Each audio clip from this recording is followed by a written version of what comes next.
Could we rise? And Holly, could you lead us in the pledge, please?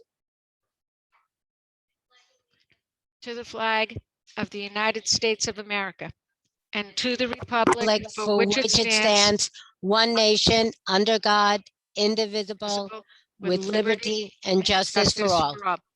Thank you. The New Jersey Open Public Meetings Law was enacted to ensure the right of the public to have advance notice and to attend the meetings of public bodies at which any business affecting their interests is discussed or acted upon. In accordance with the provisions of the Act, the Fort Lee Board of Education has caused notice of this meeting to be published on January 15th, 2021, and posted on the district's website at www.flboe.com, published in the board's designated online media newspaper, The Record, filed with the clerk of the Borough of Fort Lee, and mailed to all persons, if any, who have requested said notice. Please be advised that this meeting is being taped and may be broadcasted on local TV and the district's website at a future date. The Open Public Meeting Act allows for remote participation at board meetings and defines the word meeting as any gathering, whether corporal or by means of a communication equipment, which is attended by or open to all of the members of a public body, held with the intent on the part of the members of the body present to discuss or act as a unit upon the specific public business of that body. Could we please have a roll call? Ms. Byers King? Here. Ms. Joe? Here. Ms. Hansilver? Here. Ms. Morell? Here. Ms. Richter? Here. Ms. Ramba? Here. Mr. Rubino? Here. Ms. Stasu? Here. Ms. Colback? Here. You have quorum. The board convened an executive session tonight at 6:30 p.m. to discuss legal, personnel, and other confidential matters. Mr. Rhoda, can we begin by you sharing the superintendent's report? Thank you, Mrs. Colbath. Good evening, everyone. I'll start with our HIB report. We had 2 investigations since the last meeting. Both were founded, the details of which were discussed with the board in closed session. The fire and security drills for the month of April are posted on the board website for the board to review. As far as our school status, we are still moving along, getting into June. Things still going well. Student enrollment has stayed pretty much status quo as it has since we went back full time. And that's as far as that goes. For right now, though, I'm very happy to, once again, since things are changing a little bit, we have the opportunity to celebrate some of our students a little more detail, and happy to welcome Mrs. Giacomelli here. Mrs. Giacomelli is our principal from School 1, and she's going to share some information about some student achievements, and then also a video, I believe, after that. So you have to go from there, Ro. Thank you. Okay, so the first thing I want to share with everybody is that there is a publishing company called FLBOE, and one of our students from school number 1, David DePuma, sent in a poem called My Amazing Mom. And though he didn't win first place, they said that it was so enjoyable that they were going to publish it. So he didn't win first place, but he became published. So we have a 4th grader, David DePuma, who's now a publisher with his Amazing Mom poem, which I would like to read to you. It's not very long. It's my amazing mom. Mom is a meaningful word. My very first word. It sure fills me with joy. When I say it, I feel supported, fearless, and safe. Isn't that great? She's the most loving human being. You wouldn't be disagreeing. Her arms are the cradle where my body cuddled and rested. I couldn't protest it. She nurtures and comforts me when I need her most. She's right there with me in case I get lost. Mom, you are and will always be my priceless treasure without doubt or any measure. With pain during labor, you gave me life, and that's the story of how I survived. And that's David DePuma, 4th grader from school number 1. Yeah, we're really proud of him. And as they said, from their Rising Star publication, that not everyone can win every year because the selection gets so difficult, but they were so impressed with what he had to say that they felt the thrilling moment for him would be that he became published. So that's our story about David the Puma. Then we have the Port Authority did their first Earth Month poster contest. And we have a lot of kids at School One that like to draw posters. And believe it or not, this contest, I'm going to read to you how they reached out and the things that they wanted to share with the kids that were going to participate. It was with artful and thoughtful submissions showing the agency's centennial this year. And it was for the bi-state crossings and bus facilities, which all paid a toll in greener life living and making a greener future. There were two were chosen by a panel of Port Authority judges from 37 submissions. We received the first place, and our first place student was Iris Kim, an 8-year-old third grader from School One. She won the elementary school category for a colorful interpretation of two favorite Port Authority facilities, the Midtown Bus Terminal and the George Washington Bridge. The poster featured reminders on sustainable living from some of the region's most recognizable residents, such as the Statue of Liberty, a squirrel carrying an LED light bulb, and a pigeon using solar panels to fly. It's cool. It's on our School One website. You can check it out. And she took a first place. We also had 4 other students that took honorable mention. Now, let me go back to the other first place student was for a 7th and 8th grader, and not for anything. She was a School One kid too. Just saying. Just saying. Oh, that's definitely why. Yeah, that's definitely why. Okay, so we also had 4 other students who received honorable mention in this poster contest. They were 3rd graders Yajin Choi, Kayla Park, Jiwon Wu, and a 4th grader Jiangwan Stella Han. And I am so proud of my students and all their efforts and the fun that they have when they put this all together.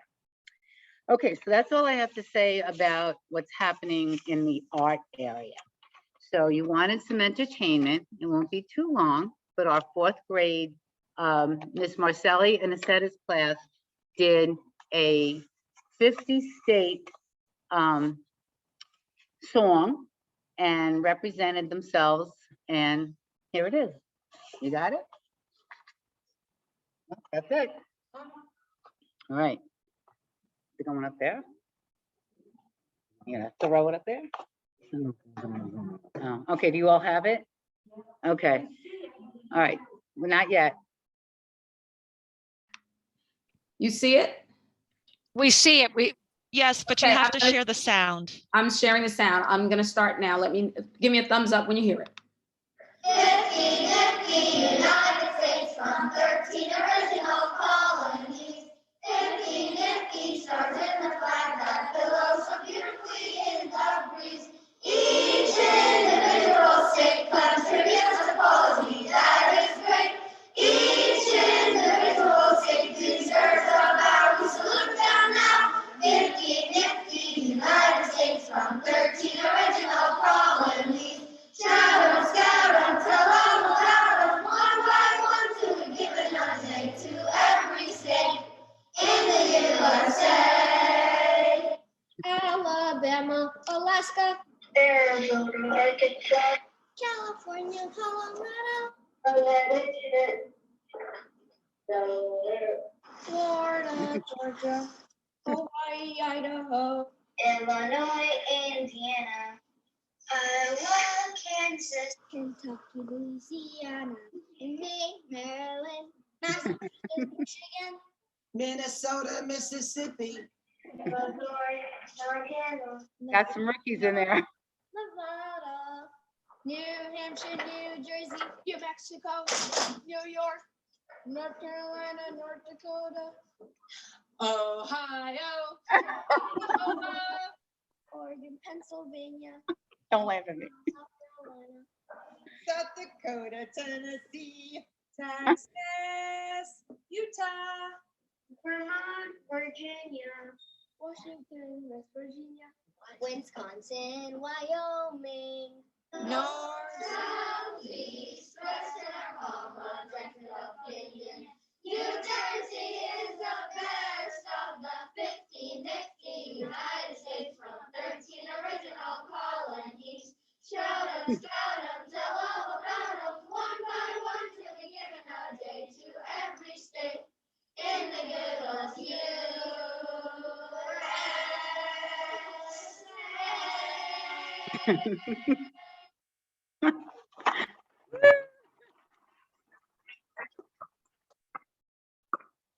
That was certainly a production. They practiced for a month and a half, and they really had a lot of fun. It was fun having the kids that were virtual being able to join us.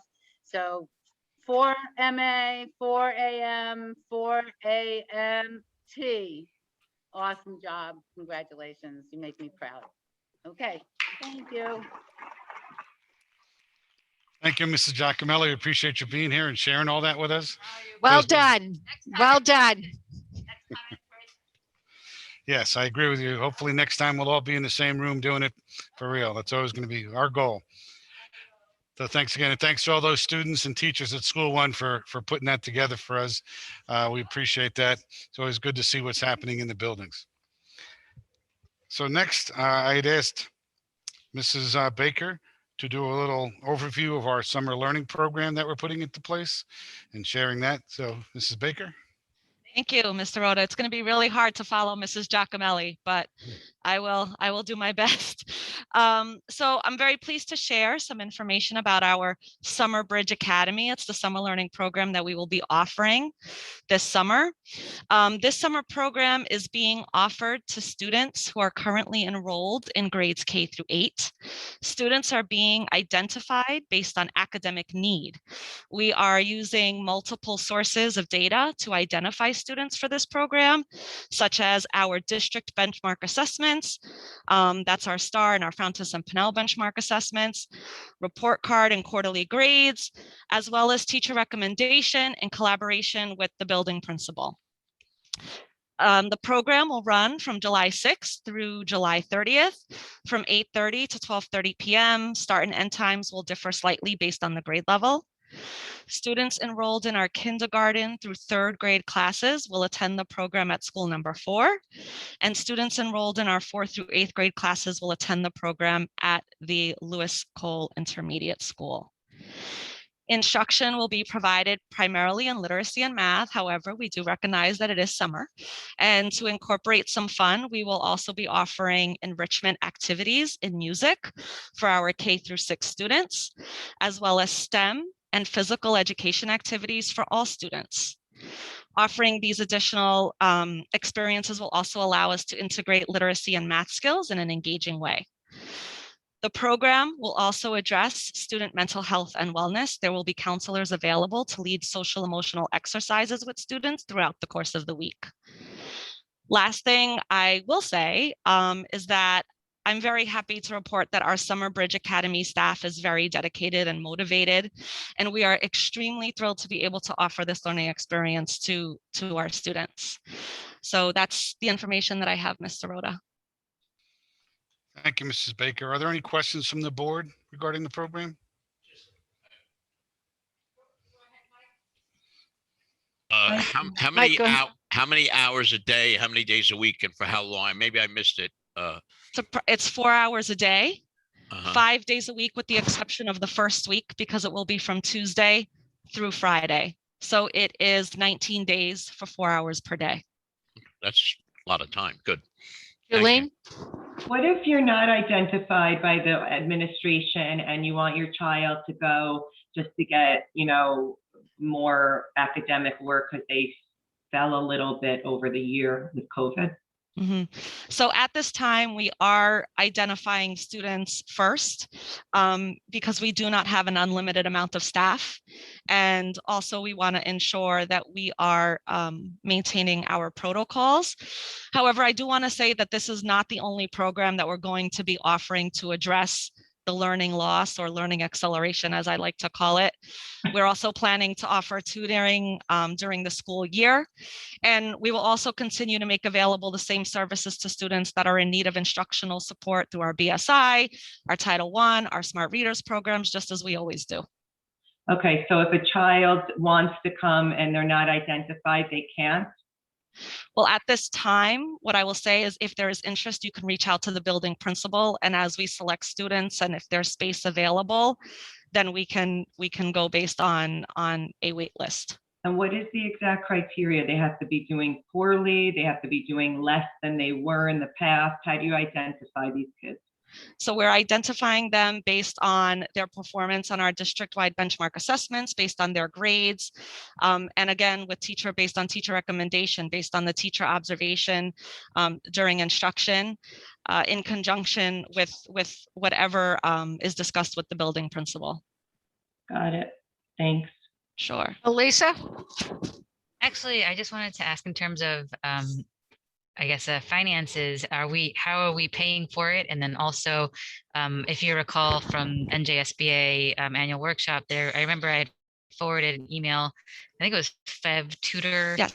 that also had some funds they said that we could apply for due to the pandemic, et cetera, et cetera. Just wanted to follow up on that. I know you kind of talked about it a little bit, but. Sure. Well, we are partnering with FEV Tutor at this time at the middle school level. So we are using it with a small group of students just to, check it out and see how that goes. So we are using that. The way we are funding our summer program is through our Carissa funds, our SR2 funds that have been provided to districts across the state. Thank you. That's from the state government? That's state or federal? Well, it was through federal, and then the state disperses it to each district. Thank you. Tanya? Hi, so this is of no additional cost to the students? No cost, it's free. Wonderful, thank you. Sure. Elisa, go. Sorry, ahead. if there is not enough participation per se, is there a way to do like a lottery for students if we did have a wait list or anything like that would be interested? You know what, Elisa, that's actually a good idea. And I think we're going to have to explore that should there be additional space available. We are identifying students in tiers. So we have reached out to our tier 1 students based on academic criteria. We are in the process of reaching out to tier 2 students. Okay, thanks. Sure. About approximately how many students do we anticipate if we fill all the class availability that will participate in the program? So we're anticipating, we have about, I would say 32 sections. So we're anticipating anywhere from 8 to 10 students in each of those sections. So potentially 320 students. Correct. Thank you. Julene?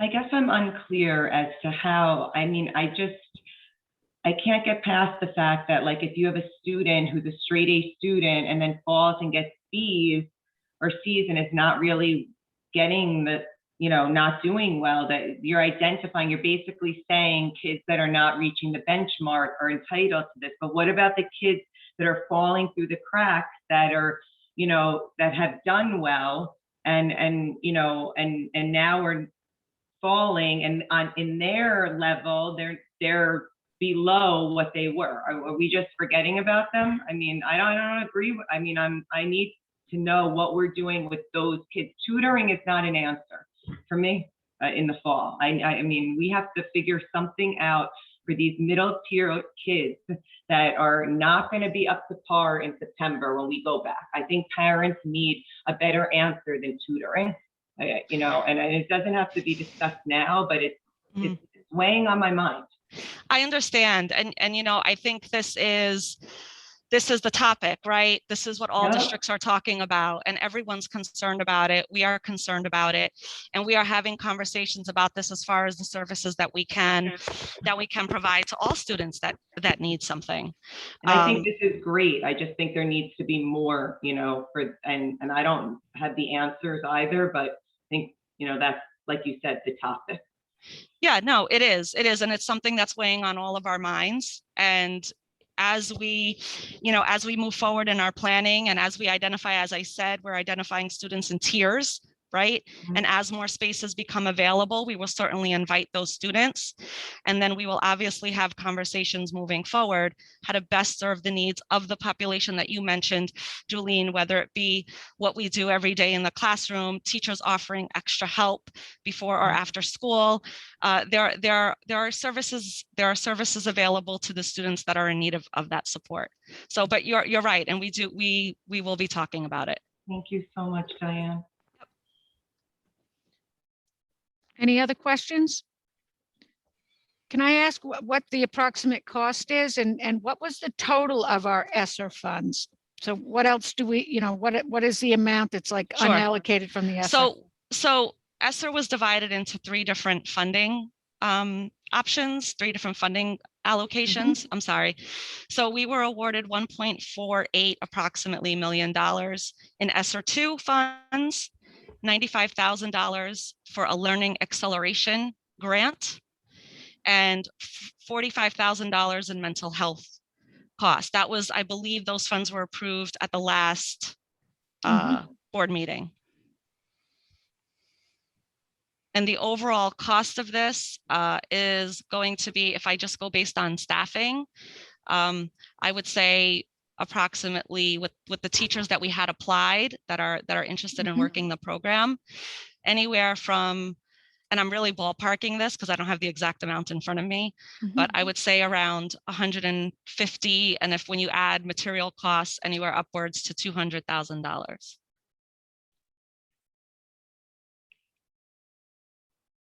And that's just for this summer program. That's not including the tutoring program that we are planning to run during the school year. Thank you. Sure. Anyone else?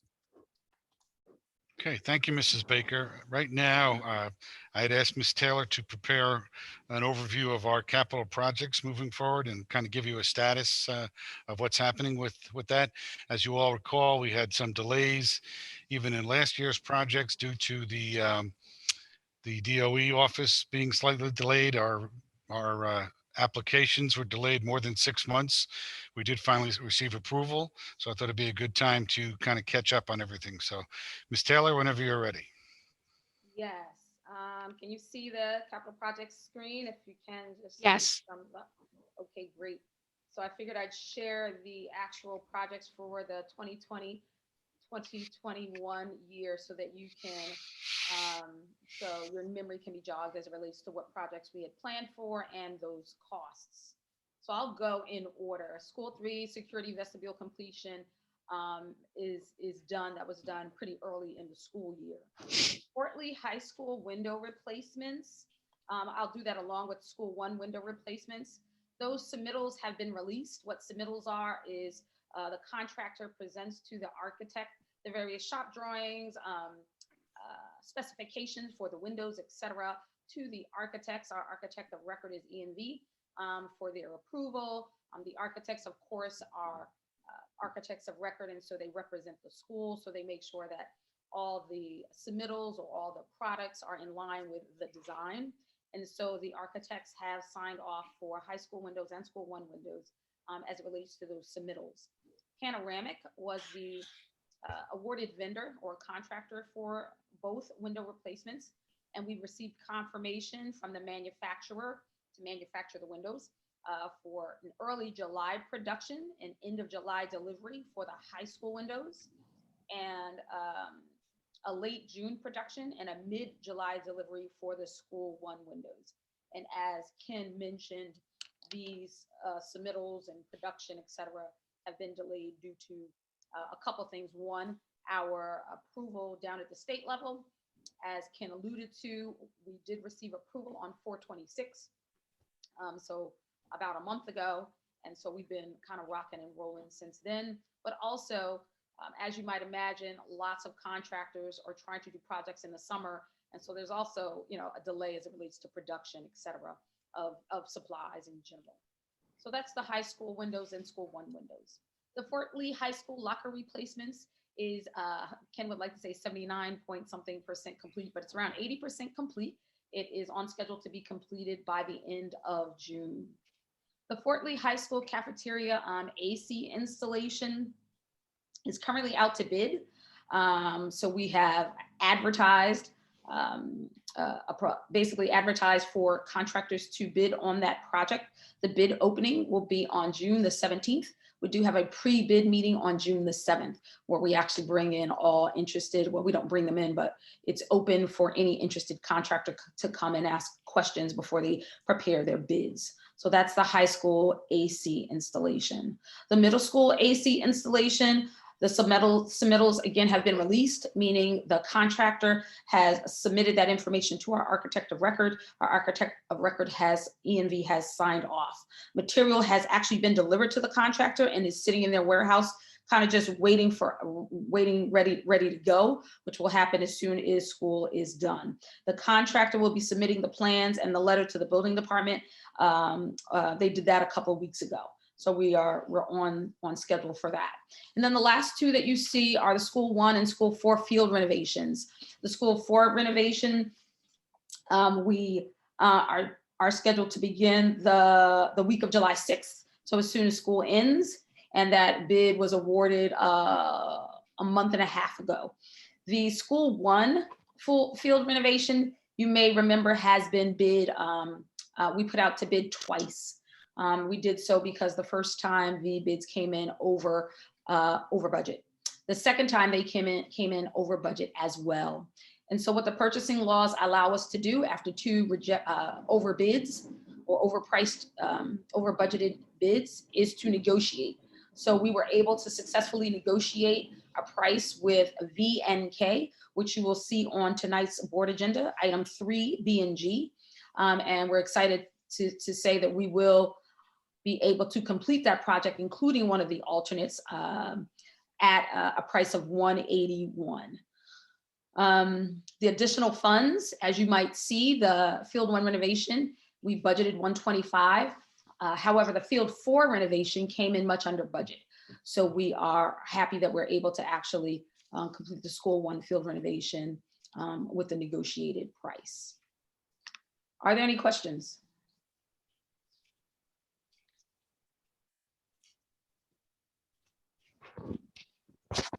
Thanks, Ken. It does not look like any.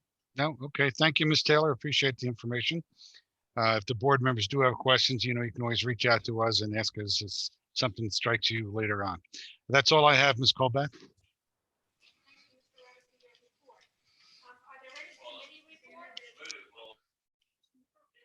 Oh my gosh, I can't wait till this is over. Thank you for your report, Mr. Roeder. Are there any committee reports? Okay, go ahead. Mike, you're muted. As far as the class 3, I spoke to Detective Ferrara, Lieutenant Ferrara today. All the paperwork from the candidate that we have is in the pipeline. Everything was received.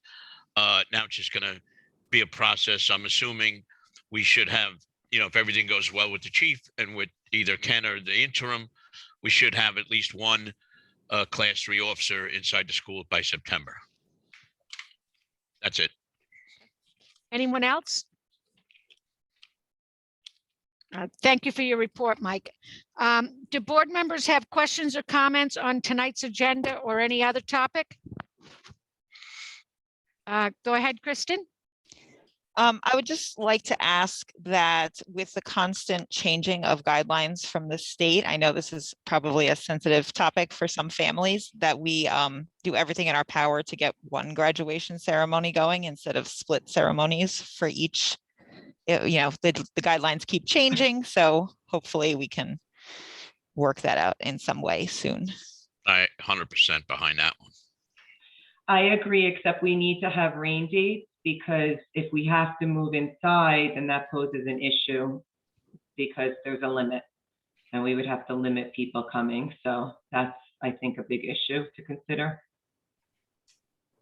Regardless of where it is, we will have a space limit because unless all spacing and all social distancing is eliminated, we'll have to come up with some other plan. As the regulations are being changed, we will have a plan. I met today with the principal from the middle school and from the high school to discuss another option for trying to do that. So we are working on it as things change and as we get official notice from the governor. So we'll see. But just a reminder that certain things that are relaxed from the governor don't apply to schools. Certain rules are still in place in a school where they may be not in the general public. So we have to read those executive orders carefully and make sure what pertains to us and what doesn't. So we're looking into it, though. We're going to keep our ears open and see what happens. Can I just ask, are we doing like a hard committal for people who are saying, yes, we are definitely participating in person in graduation? So we Yes. know what our numbers actually are for people showing up? Yes, because our graduation is actually a school day. So the students will be required to be in school and attend the ceremony. If you recall, last year we did it in July, so it was a little different, but they are reaching out and confirming attendance.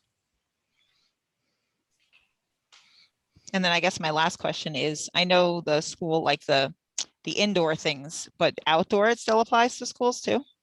Well, it all depends on what the social distance requirement is. If, for example, the high school has 256 seniors, and if they're allowed to bring 2 people each, that equals roughly 900 people that we'd have to space out somewhere on the field or somehow. So it all really depends on what the governor says, if he relaxes those rules as well. And if it applies to school. A perfect example is the mask mandate, which may be waived, but in the executive order, it says that it still applies in schools. You must wear a mask. So it's a wait and see game, but we are preparing for certain other options, let's say that, and see how it works. And Ken, don't we always have tickets, limited tickets for graduation, regardless of whether it's COVID or not? We've Generally, always during my time here, when we graduated at the community center, there was always a limited number, depending on the number of graduates. Right. And we will be, once again, we're going to live stream the 8th grade ceremony and the high school ceremony. Any other questions or comments from board members? May I have a motion to open the floor to the public? Second, Richter. Motion Rubino, second Richter, all in favor? Aye. Any opposed? Any abstentions? So we will hear first from any members of the public that are physically located here tonight at the cafetorium. Then we'll take questions and comments from those that are participating remotely. Currently, we have approximately 36 public attendees. Please select the raise hand button in the upper left corner. Our board secretary, Hakisha Taylor, will recognize each community member in the order of the raised hands by lowering the hand and unmuting the microphone if you're muted. Please then state your name and home address for the record and begin your comments. Please limit your comments to 3 minutes. We do have some, I thought some people sitting here. Would anyone in the? No. No, okay. So we'll go to any raised hands remotely. Hakisha, do we have any raised hands? Yes, Neha Somani, I'm promoting you to panelist. Please feel free to share your video and your comment. Please state your name and address for the record. You have 3 minutes. Hi, my name is Neha and my home address is 2030 Hudson Street. And I wanted to bring to notice that like in some of the classrooms, specifically, I'm talking about classroom number 102 in school 1. There are no fans and there's no AC and the window is broken as well. So during the days when it's too hot nowadays, temperature goes to 80s or 90s, and the classroom is like too heated for the kids to sit with their mask on. And I was wondering if we can like find some temporary solution for it for at least like next month. I did write it, and I got a reply from Scott that installing the AC and everything is in progress, and I understand that. But my concern is like more immediate. Like, can something to be done? Like maybe they can put some fans in the classroom, or they can at least cover the window so that they don't get the direct sunlight or something. Because I don't know, like kids are sitting all day long in that heated room, and it's like it's too much. Like my son, he like the day it was like around 80s, he just came home and he started nose bleeding because of the heat and dryness in the classroom. So I mean, I just wanted to raise it and see if we can do something about that. Ms. Simani, I will look into your concern tomorrow when I speak to Mrs. Giacomelli about that classroom, because I think we have most of our buildings under a pretty good understanding that we do have air conditioning that's been increased and the teachers can move to other parts of the building. So I will speak to her about making some accommodations there. Yeah, thank you so much. Amy Kotang, I'm promoting you to panelist. Feel free to share your video I'm still panelist. and your comment. Please state your name and address for the record. You have 3 minutes. Hi, how are you? This is Amy Kotang. I am with School 3, Fort Lake School 3. I'm the PTA president, co-president, and my address is 435 Westfield Place.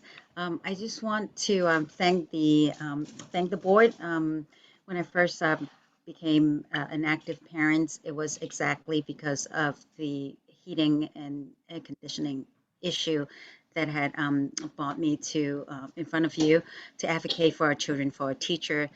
And a week ago, we got an email from one of our teacher who expressed her gratitude that in the 28 years that she's been in the districts, she never dreamt that this would be possible to have a teaching environment that is conducive to the kids' learning. So I thank you for making it happen for half of our school.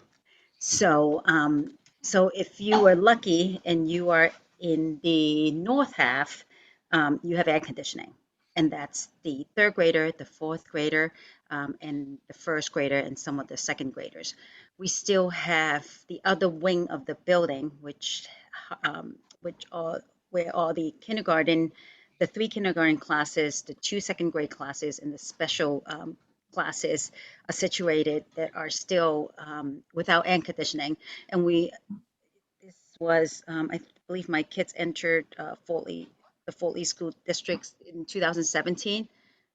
I'm sorry, 2018, and I'm sorry, 2017, and I'm still here asking for the same thing. So, so I'm hoping to get a clear timeline. I saw that on your capital reserve project, that is not one of the projects that is on there.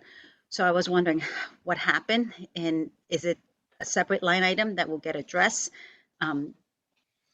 We've been waiting in line very patiently, but I hope that next year when my kids move on to the middle school, that this is no longer something I need to come back and advocate for my kids' old school. So if someone can address the timeline, whether it is one of the projects that will get carried out and it's just not on the capital project presentation you showed earlier, and 2, when is that scheduled? So Amy, I believe we are more than 50% AC at School 3 right now, and it's operating.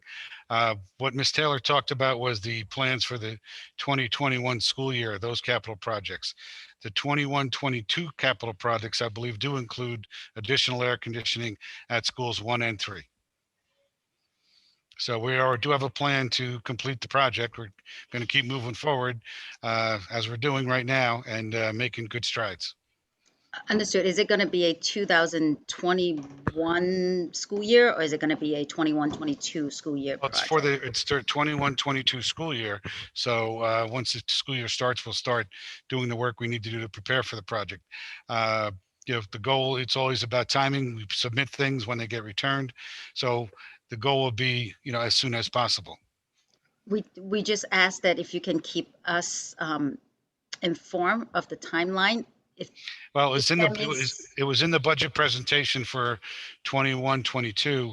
If you look under there, you'll see capital projects. It does list air conditioning at school 1 and school 3. As for the school year, that's the process. So we're moving forward on it, and I know that it'll get done as efficiently as possible. Okay, I know as efficiently as possible is not clear to me what the time frame is. I'd Next like year, 21, 22 school year.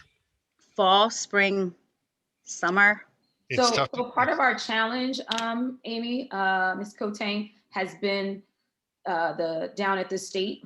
We have learned, I learned at my most recent roundtable that they have been able to hire additional facilities, Department of DOE facilities folks, in order to do the approvals that are necessary for all schools to actually get up and running with their projects. So quite frankly, we really can't give you a timeline right now because right now the architect of record is drawing up design for these things. They're VRF installations. So it's not a heavy lift as it relates to design, but as it relates to a timeline, all we can really say at this point, because it hasn't gone down to the state, is that they're planned for next year. But we'll definitely look into some type of immediate, per the last parent that spoke, Ken is definitely going to look into, immediate issues for classrooms that are too hot. Okay, thank you. You're welcome. Sebastian Dennis, I'm going to promote you to panelists. Please feel free to share your video and your comment. Please state your name and address for the record. You have 3 minutes. Sebastian. Actually, my mom is the one speaking. Hi, I'm Gabrielle. I'm at 2100 Linwood Avenue in Fort Lee. I was just wondering if COVID will affect whether our children will go on to the next grade in September, or they have to go through summer school first. Any students that are being considered for being held back should have already been contacted by the principal of the building. So it's our plan to promote students as they would have normally be based on the school year. So if you haven't been contacted, you can reach out to the building principal to make sure, but everyone should have been contacted if there is any plan to hold a student back. I mean, like if my son wasn't, able to keep up, but I thought with COVID and all, I don't know if that would be a reason that children would need additional schooling in the summer. Well, we are planning, as Mrs. Baker talked about earlier, the Summer Learning Academy, and I'm not sure if you have been contacted about that, but you can contact the building principal where your son attends and ask about that.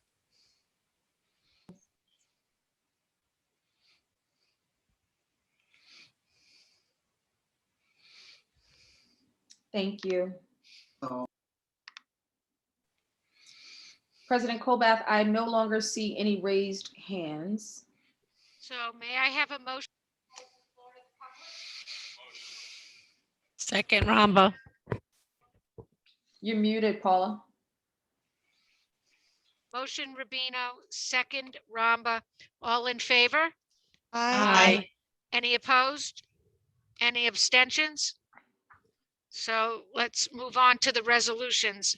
May I have a resolution to approve items 1B and 2B?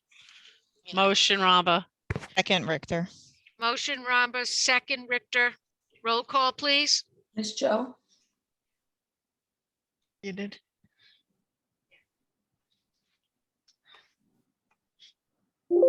Yes. Ms. Richter? Yes. Ms. Byers-Kang? Yes. Ms. Silver? Yes. Ms. Ramba? Yes. Ms. Dasu? Yes. Mr. Rubino? Yes. Ms. Morel? Yes. Ms. Colbath? Yes. Motion carries. May I have a motion to approve items 1B and G through 3B and G? Motion, Ramba. Second. Motion Ramba, second Rubino. Roll call, please. Ms. Richter? Yes. Mr. Rubino?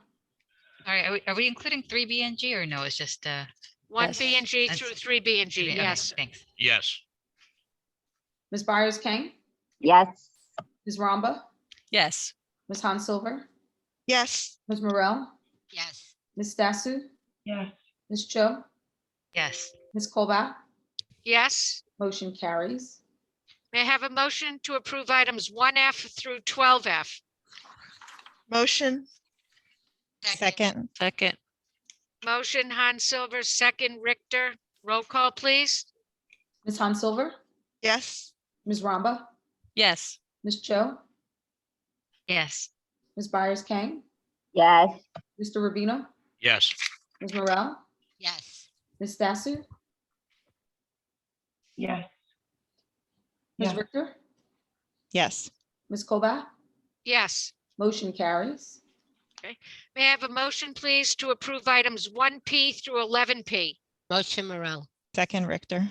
Motion Morel, second Richter. Roll call, please. Ms. Stasu, Come back to me, please. Ms. Han Silver, Yes. Ms. Byers Kane, Yes. Ms. Ramba, Yes. Ms. Cho, Yes. Ms. Morel, Yes. Ms. Richter, Yes. Mr. Rubino, Yes. Ms. Stasu, Yes. Ms. Colback, Yes. motion carries. Let's move on. Is there any old business? Okay. Is there any new business? Seeing none, can I have a motion to adjourn? Motion. Motion. Okay, motion Rubino, second Morel. All in favor? Aye. Any opposed? Any Aye. abstentions? Okay, thank you all. Have a good night. Good You night. too. Good night.